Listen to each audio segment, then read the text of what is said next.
let's play this dumb game then. Wow. What do I have to do? We just take turns telling each other a scary story. All right. The scariest story you can possibly think of.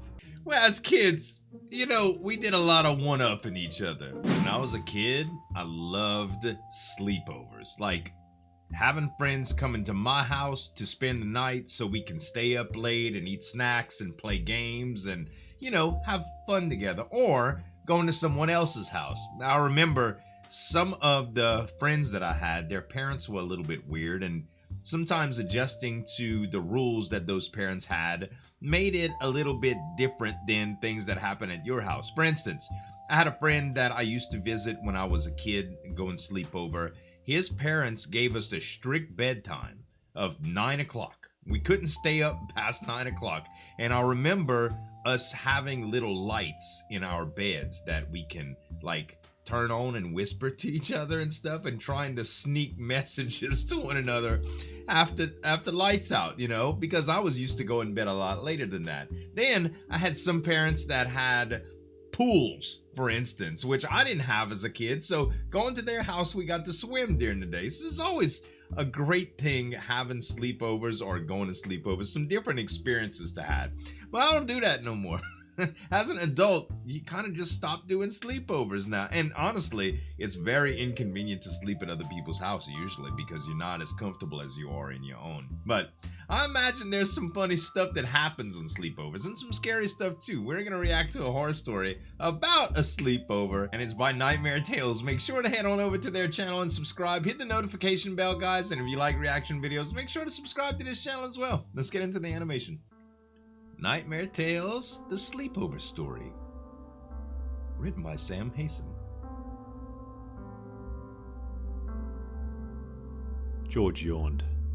He was obviously bored. He'd agreed to come round mine for a sleepover because I was new at school, and he wanted to see what kind of house I lived in. Okay. Get a sense of what I was like. But I could tell he was already regretting the decision. Wow. I thought you said you had a PS4.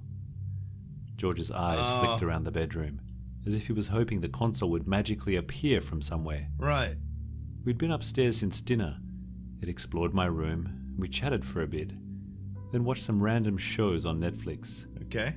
Things were going okay at first, but as the last light bled out of the day and the sky outside darkened, I could tell George was losing interest. I love the way he crept into that. His narrations are just so good. So, when I was a kid, we didn't have Netflix, y'all. We had VCR tapes, okay? We didn't even have DVDs when I was doing sleepovers. It was a long time ago, all right? But we'd rent movies and stuff, and that was a lot of fun. I'm not into movies as much as I am to games anymore, but that was a lot of fun, too, back then, playing games. Nintendo had just came out when I was before my teens, and we'd do sleepovers and rent two-player games and stuff like that, and it was a lot of fun back then, man. I miss those days sometimes. That was when I suggested we do something a bit different. Uh-oh. Nah, I don't have one, I said. Sorry. Are you still up for having a go at this game, though? What? Telling each other stories. Isn't that little kid stuff? George glanced at the watch on his wrist. I followed his gaze. George's watch was the first thing I noticed about him. He sits in front of me in English, and I spotted the watch after a ray of sunlight glinted off its face and caught my eye. Big watch. It's a really nice watch.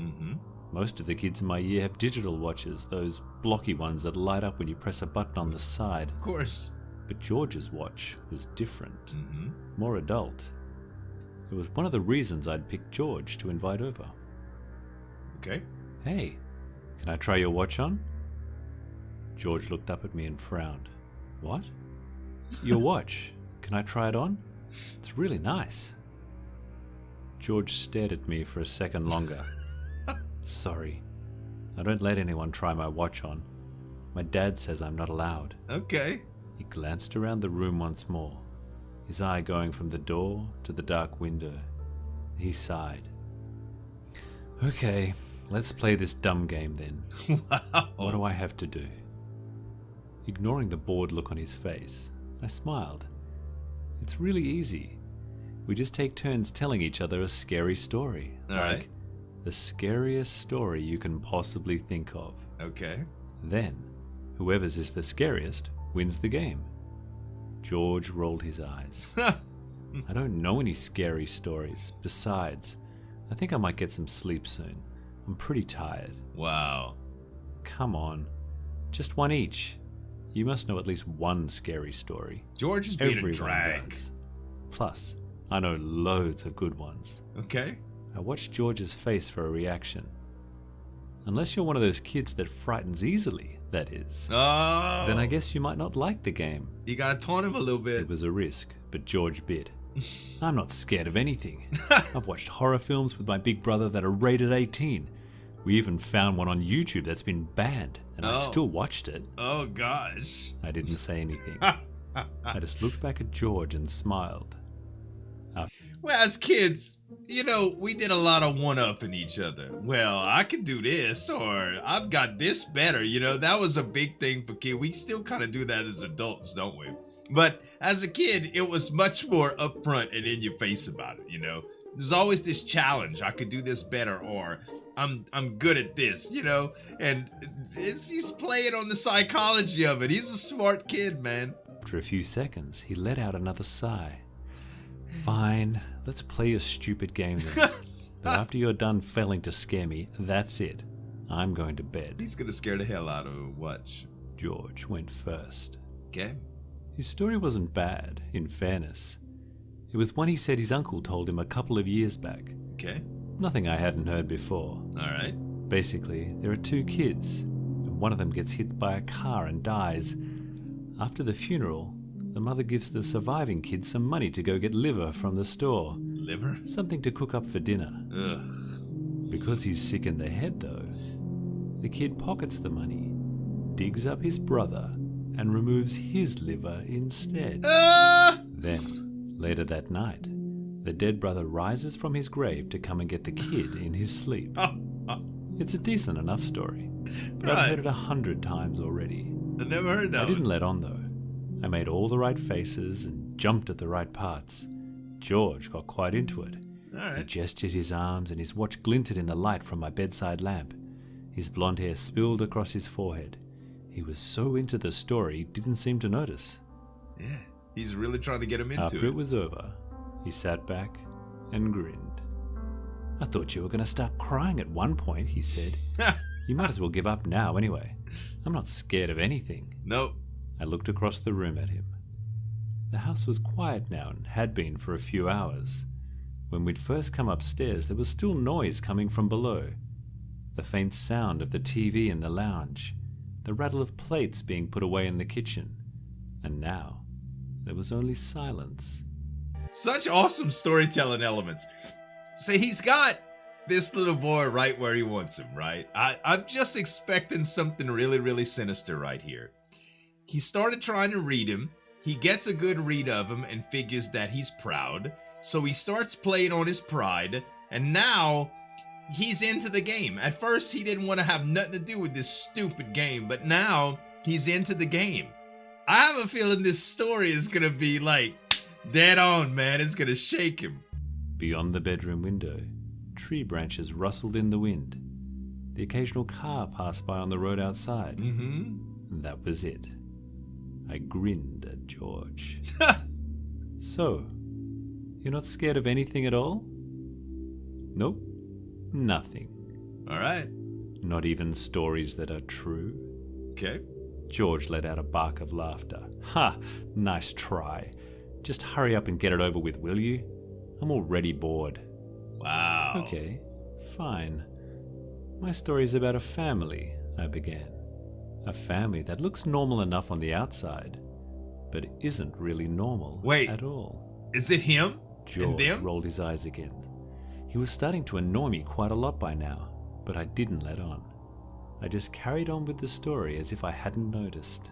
I have a feel with his want for the watch and the way he picked a kid in class. Yo, I'm starting to predict a little bit here.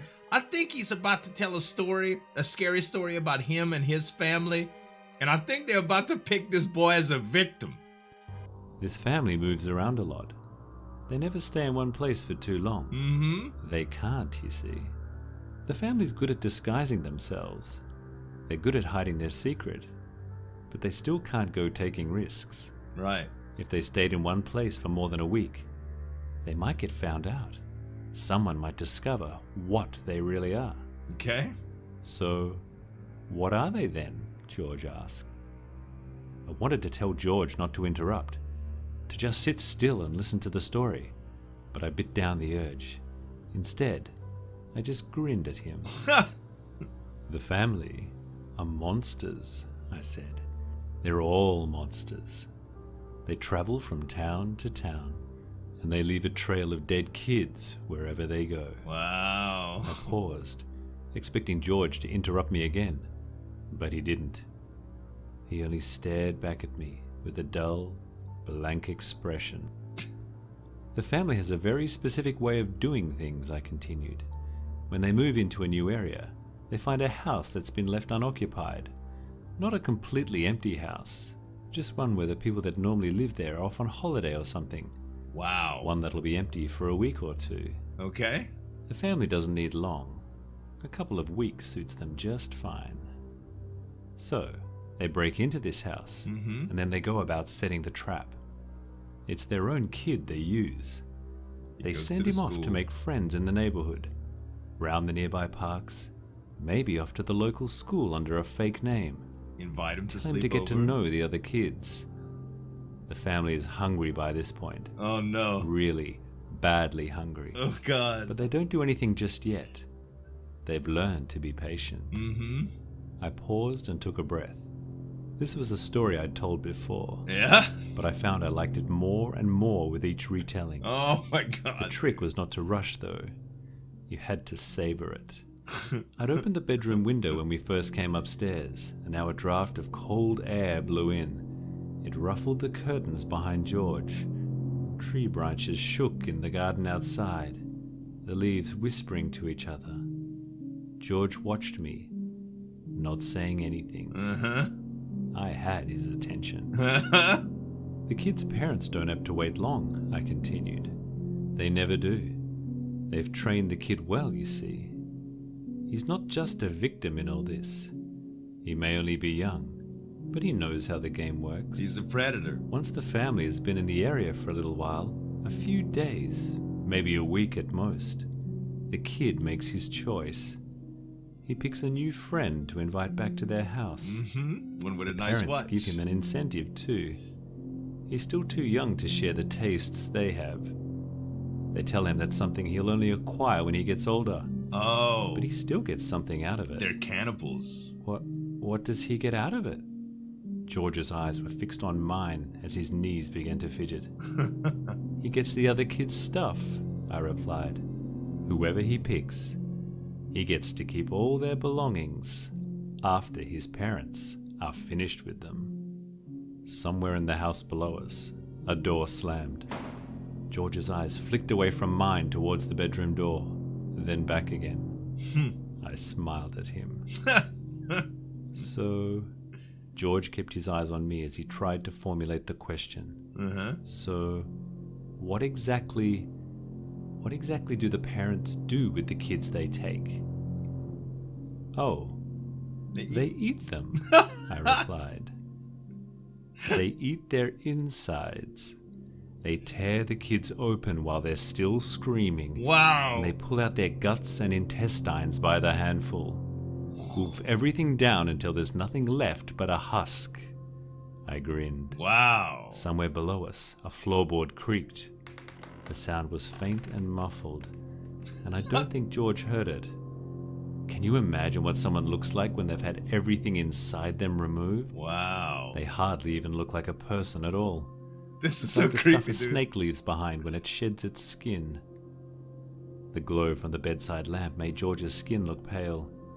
His lips were slightly parted as he stared at me.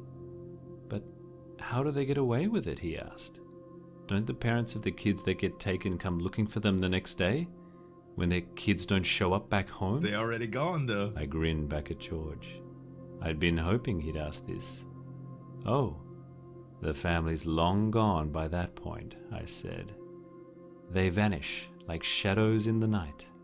The only thing they take with them is the remains of the dead kid. Wow. And when their parents come looking for them the next day, all they find is a locked house that belongs to someone else. To somebody else. Wow, dude. Another floorboard creaked. It was louder this time. Dang. We both heard it. The sound had come from the corridor outside the bedroom. George's eyes darted in the direction of the door. What was that? George is worried. That was nothing. I lied. Probably just the house settling. It's nothing to be scared of, George. I eyed the watch on his wrist and imagined what it would look like on mine. From the corridor outside came the soft sound of approaching footsteps. It's time, George. Soup's on.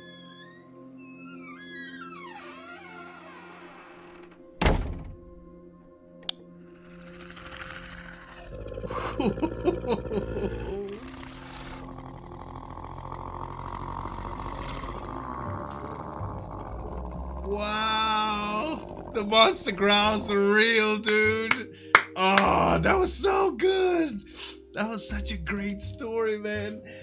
You know, his ability to tell good stories I've always enjoyed. The animation quality is always really, really good and stuff. And I find myself getting chills, man.